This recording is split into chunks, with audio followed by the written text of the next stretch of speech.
This episode of I Work for Him is brought to you by SaferNet, online at safernet.com.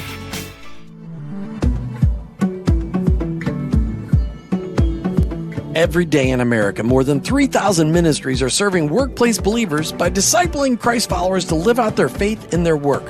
However, most of these organizations are working on their own, often recreating the wheel from their limited resources because they don't know there are others out there doing exactly the same thing. I Work for Him has a vision to document the tapestry of the faith and work movement to enable and facilitate selfless kingdom collaboration across the country and bring harmony to the body of Christ in the workplace. For more than a decade, God has been weaving the stories of workplace believers and the work of so many faith and work ministries into I Work for Him. He's been entwining us with these organizations so that you, too, can be a part of this great tapestry. He's been connecting us in order to connect you. Just like a tapestry, the work is sometimes messy and takes time. But in the end, a beautiful, unified picture emerges, more incredible than we could ever imagine. Please be a part of that mission.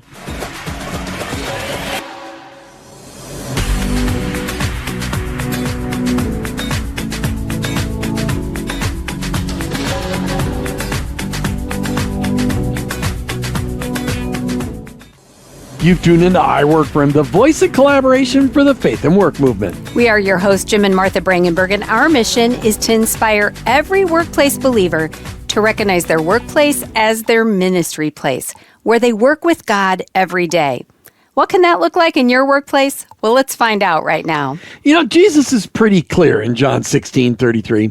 He said, "In this world you will have trouble, but take heart. I have overcome the world." Now, he starts that sentence with, "I have told you these things so that in me you may have peace."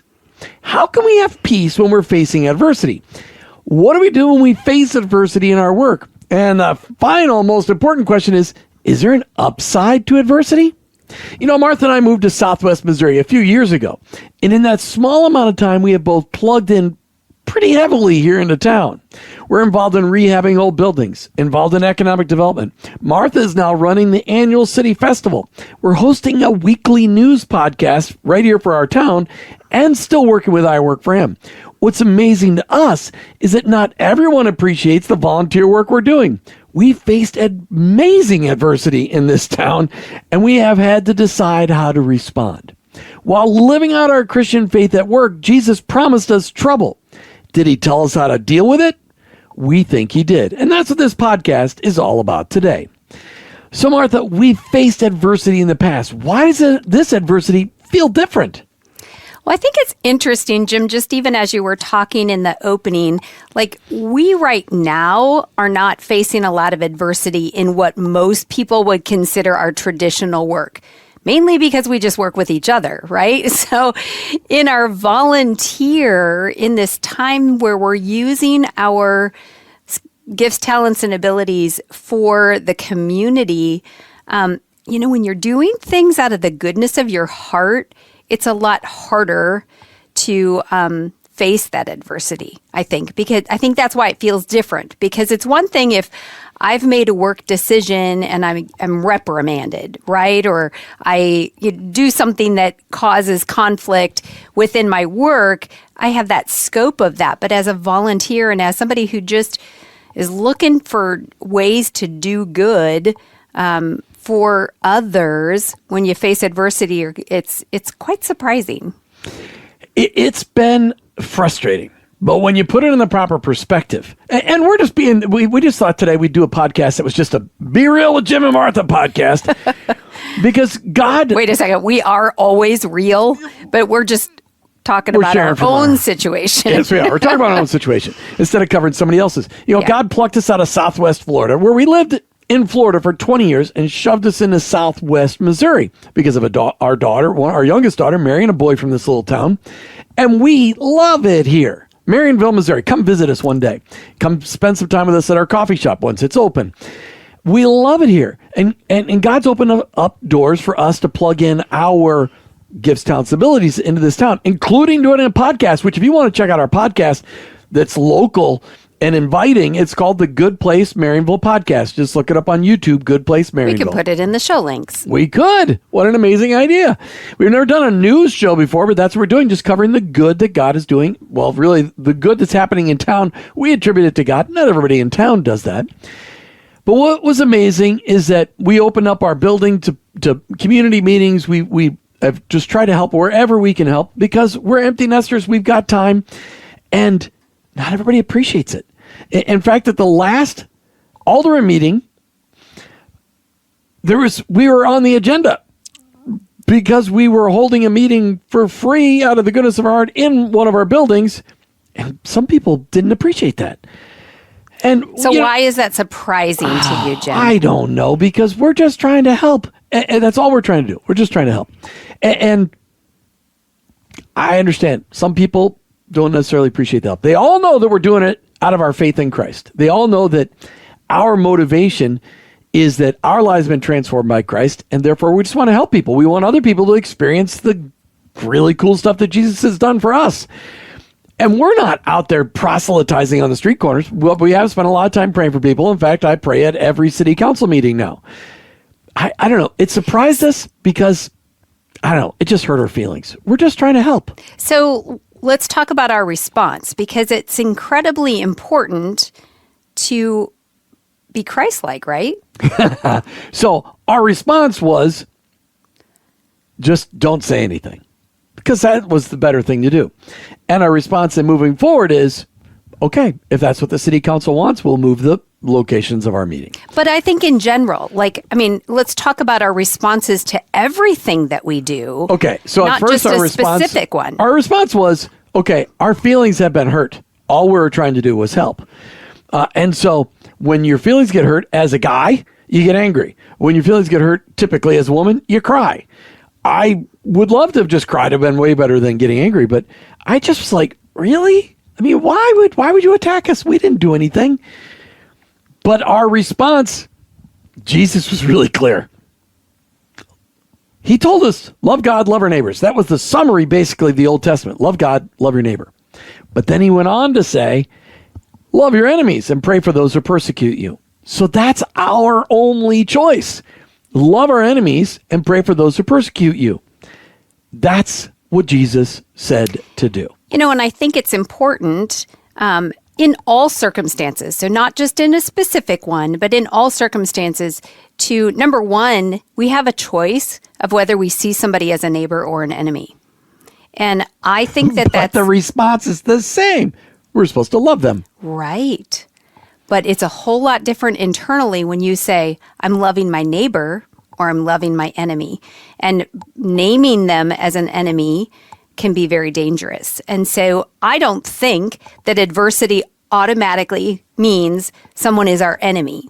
And I think that this is really dangerous in 2025, where the media for the last several years has only shown us the only way to approach adversity is to fight. And that is such a wrong approach. That's not the biblical approach. And a lot of times people who may come across as our enemies just we're not understanding them. They're not understanding us. And therefore they're pushing back. Or they may actually be, just as Martha taught me so many years ago, hurting people hurt people. So it could be that the people that have said things about us negatively are they're hurting people. So that's why Jesus told us to love our enemies and to pray for those who persecute you. Why? Because they're likely hurting. So let's put it in the context of work for people that are listening. And I go back to the days when we were running an insurance agency, and we had some clients, some customers that tended to lash out at me doing customer service, not because of the work I was doing, but because their feelings were hurt. Their bill, wasn't what they wanted it to be, or they had a claim. And I think my response even then was incredibly critical. And you gave me permission in that moment when we had customers that got ugly, because they weren't getting ugly at me. I had done nothing to hurt them directly, but they didn't like the situation and they would take it out. Often people do on customer service, right?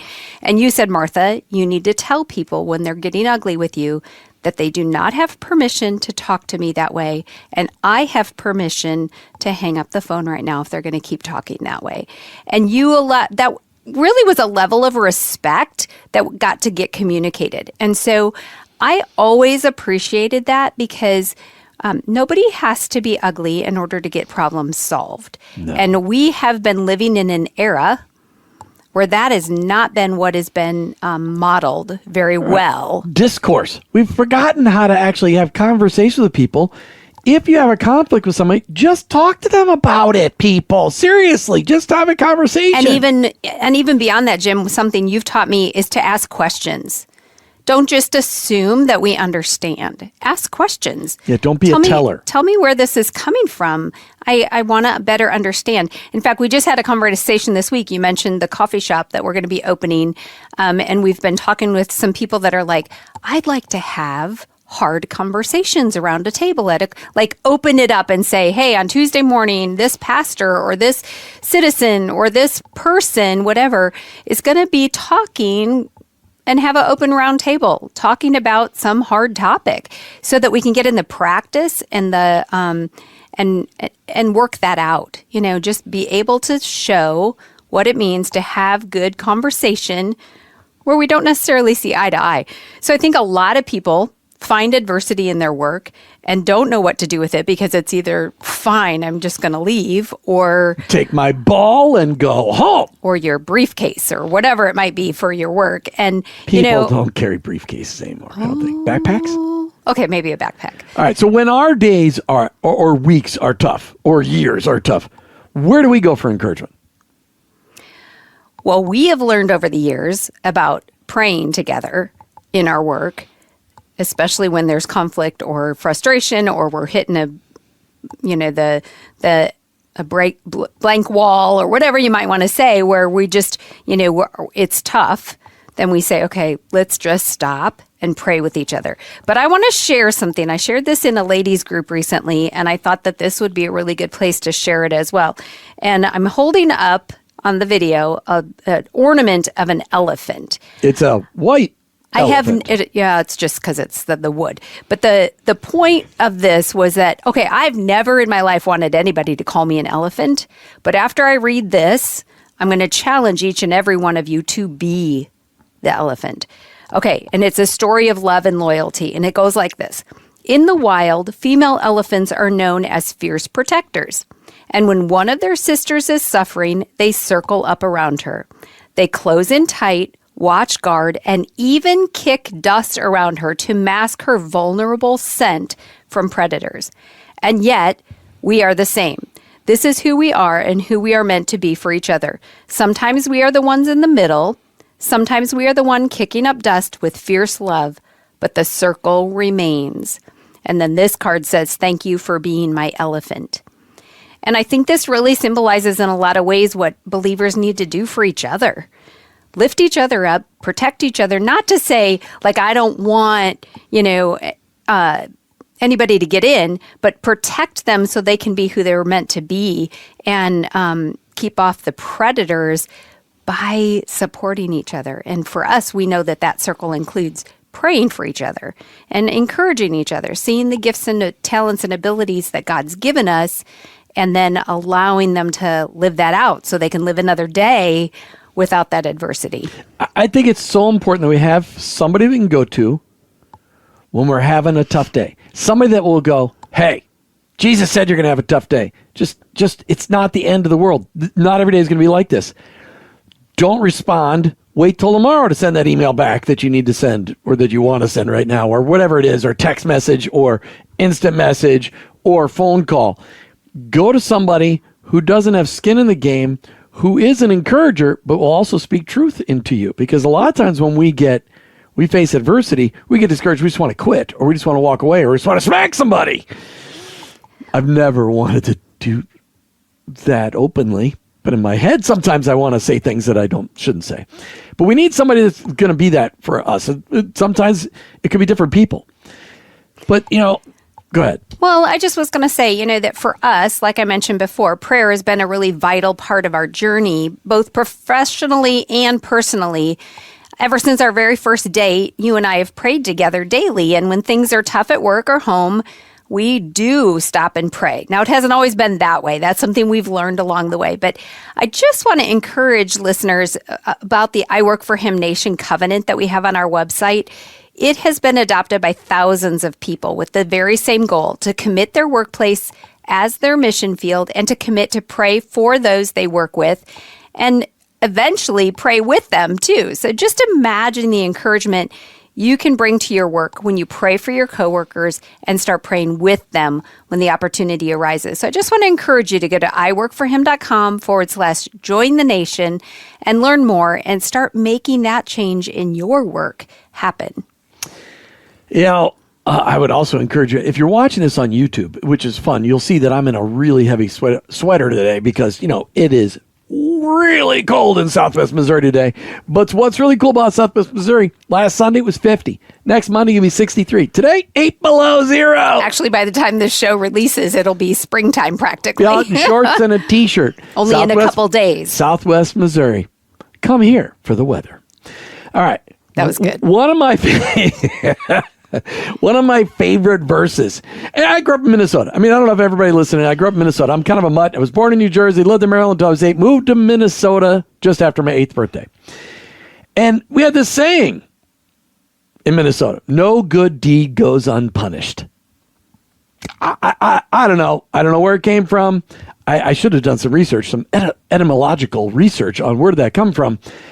But I don't know, 10, 15 years ago, I was reading through Galatians and I ran across this verse. And it is one of my favorite fun verses, okay?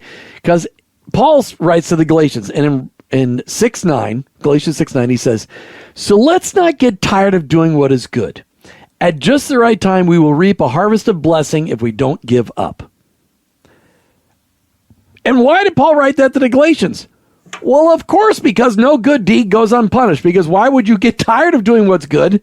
Because if you're doing what's good and you're constantly being rewarded and people are saying thank you, you will want to keep doing it forever. But you will grow tired of doing good if no good deed goes unpunished. That's Jim's theological opinion. But I am pretty sure that it's true.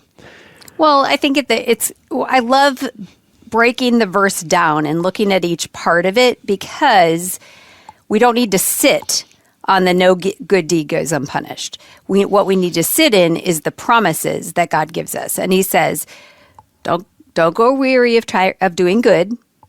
Don't get tired of it, because it is a good thing. And then he says, at just the right time, we will reap a harvest of blessing if we don't give up. And I think that 2 years from now, we want you to send an email to jim@iworkforhim.com. That's jim@iwork4him.com, or Martha at the same thing at iworkforhim.com, and ask us, have we started to reap a harvest of blessing? Oh, we already have. Right, we have, but... Okay, so you're saying like a Bill and Ted thing where you go back in the I want somebody 2 years from now to ask us, okay going back to February or March of 2025, because this show is releasing at the end of February of 2025. So in 2027, somebody send us an email and go, so did God deliver on Galatians 6:9 for you? Okay. We're not supposed to have dead air time. Well, I didn't know where you were going with that, but I think it'd be good for people to give us some perspective. But I think the key is that God's timing is not our timing, and we do not understand it. I just posted a verse last night on my Instagram story, Proverbs 3, 5, and 6. And remember, the key part of that in 2024 really taught us a lot, Jim, was that we're not to lean on our own understanding. We have finite minds. We only understand so much. And there is way more that we don't understand that God does. And trust, we say, oh, it's so, just trust him. Yeah, that's pretty hard because we don't have complete understanding of the events. So trusting him every day to take that next step and to walk in the obedience that he's called us to, and then just keep our eyes on that. Boy, that can be hard. I think about the situations people might be dealing with in their work and how hard. Today, people are getting laid off. First time probably in 15 years. We're starting 15, we know several people. Yeah, lots of people losing jobs across the country. What do you do with that? I think it's really important to know how we're supposed to respond when we're attacked. Okay, King David, was chosen to be king when he was a teenager, early teens likely, somewhere between 13 and 16. And he didn't become king until he was 30 years old. And in all of that time between when he was anointed by Samuel and brought onto the throne in Hebron in just Judea and in Judah and Benjamin and those tribes when he was 30 years old, and then later at 36 or 37 for the rest of Israel, what happened?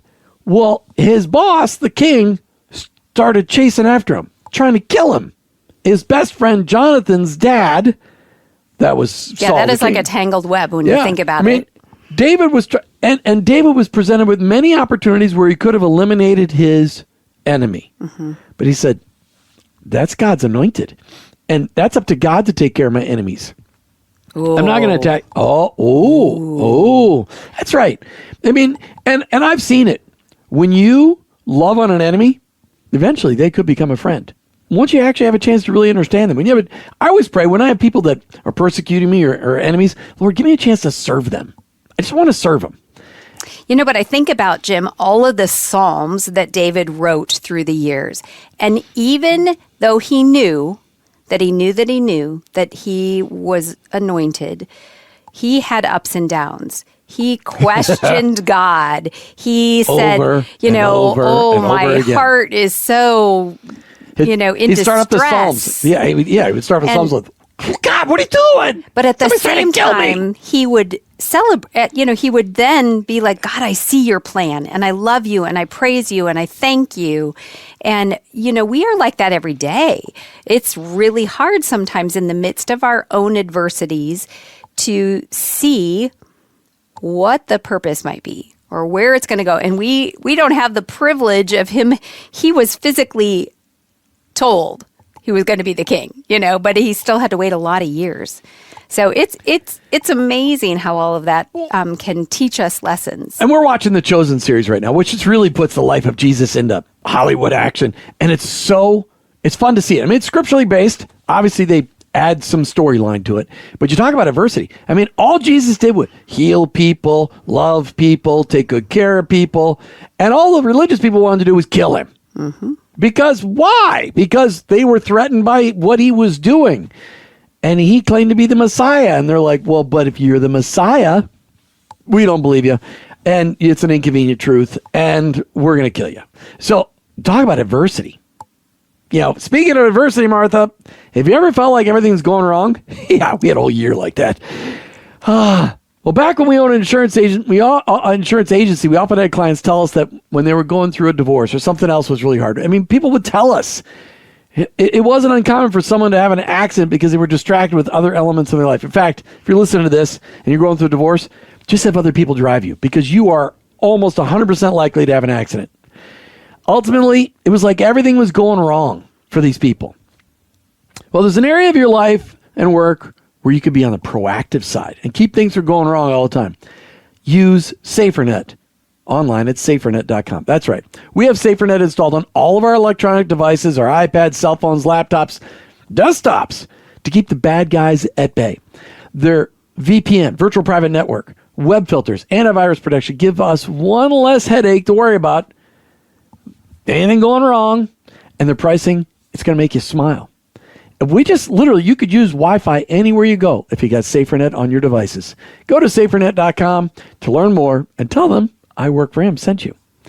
All right, Martha, we need a bottom line. I wasn't going to say desktops because I thought that sounded, we're admitting that we're using a tower, but actually we do for the studio. Hey, at Costco, they've got Dell towers. Good deals. So cheap.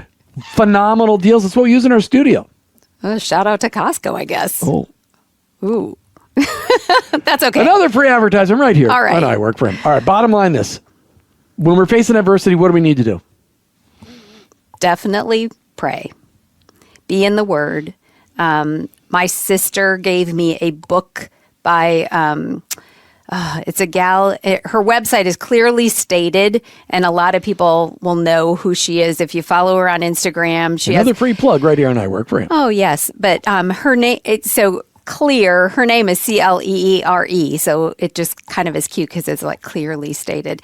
So anyway, she wrote a book of prayers when you're going through difficult times. And I am not always a big prayer reader, but sometimes God gives people words and puts them articulately in a way that speaks to your heart. And, that would be like the Psalms? Yes. Yeah. Okay. But, having those resources to help you when you can't articulate things for yourself. So I would say praying alone, praying with others, having other people have a network of people you can reach out to and say, hey, pray for me, please, right now. Pray for me. And it might be, hey, I'm going into a meeting with that person at work that I don't get along with or that complained about me or whatever. Pray for me that I use good words and that I have a good attitude or, whatever it might be. That's huge. And then being the elephant for other people, I think it's so important because sometimes we don't have the energy ourselves to, we don't. We need to trust in the Lord and let Him be our ultimate support. But physically having community, I have women friends all over the country. They're not literally standing around me, kicking up the dust, but I know that I can go to them and they're there for me and they'll pray for me. And that speaks volumes. Somebody willing to go to the throne room of heaven on your behalf. Absolutely. And to have the perspective, yes, we have to, Jesus said, love our enemies, pray for those who persecute you. But to have the perspective that the people that likely are causing adversity in your life are hurting people. And if they don't know Jesus, you know why they're hurting, because they've got no hope. And if they do know Jesus and they're hurting you, what's going on in their lives that's causing them to lash out? Most of the time they're acting out in order to get somebody's attention to say, hey, I am hurting people. Can somebody help me? I read a book. Well, that's what I was going to say. At the beginning of the show, you hit on a phrase that's actually one of your favorite verses. Is there an upside to adversity? Absolutely. God uses adversity in our lives to take us from who we are to who He can use more effectively. Oz Hillman wrote a book, I can't remember back when, 2010, 2012, but he wrote one book called The Upside of Adversity. If you're going through adversity, I highly recommend you get this book. You can find it on Amazon. I'll put it in the show link. Okay. You can also find it on TGIFbookstore.com. Upside of Adversity. Upside of Adversity. Get a copy of that book. What does that book tell people, Jim? That there, it just tells that there me is an upside? That there is an upside to adversity. God uses adversity in our lives to shape us and to take us from who we are to who He can use more effectively. Take Joseph, for instance. God brought a lot of adversity into Joseph's life as a teenager, and look what it did. He went from being kind of a privileged kid to the leader of the second in command to the most powerful country in the world. But it's our understanding from watching Scripture and reading it in his life that the hard things that he had to do, what we look at, him being in, first of all, being ridiculed by his brothers and sent to slavery and put in jail and all of the things, God used those to mold him into someone that He could use more effectively when the time was right. He could have become bitter, but he became better. Amen. Let's do that. That's right. You've been listening to I Work for Him with your host, Jim and Martha Brangenberg. We're Christ followers. Our workplace, it's our mission field, but ultimately, I work for him. This episode of I Work for Him is brought to you by SaferNet, online at safernet.com. My Windows computer updates security every few days. Is it enough? Stay ahead of cyber threats with SaferNet VPN. For businesses seeking top-notch security without complexity, we've got you covered. Plus, protect your family with powerful internet filters. Experience the ease of cybersecurity with SaferNet VPN. Join us in creating a safer online environment by getting secured now. Sign up at safernet.com. That's safernet.com. Did you know that God has a calling on your life? It's true. He's called you to bring Jesus to the world. For some, that may look like a pulpit or a foreign mission field, but for most of us, it looks like a construction site, a cubicle, a hospital, or a classroom. Wherever it is that you work, live, volunteer, and invest, that is your mission field. To learn more about integrating your faith into your work and retirement, check out our books, I Work for Him, She Works for Him, and I Retire for Him. by going to iworkforhim.com/bookstore. Thanks for listening to the I Work For Him podcast with your hosts, Jim and Martha Brangenberg. Please visit iworkforhim.com to learn more about connecting your faith and work, to join the I Work For Him Nation, or subscribe to our weekly blog. You can also follow us on social media at I Work For Him to stay up to date and meet our guests. If today's message spoke to you, please subscribe, rate, and review the show on your favorite podcast platform. Your review will launch more workplace missionaries across America. That's at I Work For Him and online at iworkforhim.com. I work, the number 4, him.com.